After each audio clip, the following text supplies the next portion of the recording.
প্রধান শিক্ষককে চর থাপ্পড় মেরে পদত্যাগপত্রে সই হয়েছে মামলা। বিস্তারিত থাকছে শ্রাবণ আহমেদের প্রতিবেদনে। রাজধানীর যাত্রাবাড়ির সবুজ বিদ্যাপীঠ স্কুলে ঢুকে প্রধান শিক্ষককে চর থাপ্পড় ও কিল ঘুষি মেরে জোর করে পদত্যাগপত্রে সই নেওয়ার অভিযোগ পাওয়া গেছে। আজ রোববার দুপুরে স্কুলের অ্যাডহক কমিটির সভাপতির নামের তালিকাকে কেন্দ্র করে এ হামলা চালায় দুর্বৃত্তরা। আমি এবিএম মিরাজুল ইসলাম, ভারপ্রাপ্ত প্রধান শিক্ষক। এ ঘটনায় ভুক্তভোগী প্রধান শিক্ষক এবিএম মিরাজুল ইসলাম 4 জনের নাম উল্লেখ করে এবং অজ্ঞাতনামা আরও 7 থেকে 8 জনকে আসামি করে যাত্রাবাড়ি থানায় মামলা করেছেন। নাম উল্লেখ করা 4 জন হলেন মজিবুর রহমান মধু, সাইফুল ইসলাম বাবু, তুহিন ইসলাম ও নয়ন।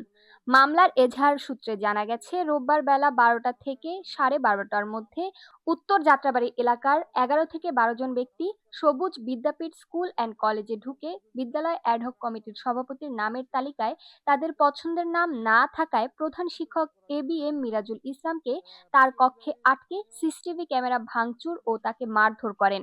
এ সময় জোর করে তার কাছ থেকে পদত্যাগপত্রে স্বাক্ষর করে নেওয়া হয়।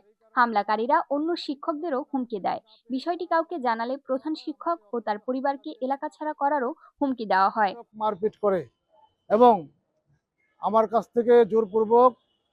এ বিষয়ে যাত্রাবাড়ি থানার ভারপ্রাপ্ত কর্মকর্তা মোহাম্মদ রাজু বলেন, সবুজ বিদ্যাপীঠ স্কুল অ্যান্ড কলেজের অ্যাডহক কমিটির সভাপতির নামের তালিকাকে কেন্দ্র করে বিদ্যালয়ের প্রধান শিক্ষকের উপর হামলা, জোর করে পদত্যাগপত্রের স্বাক্ষর এবং হুমকির ঘটনায় প্রধান শিক্ষক অভিযোগ করেছেন।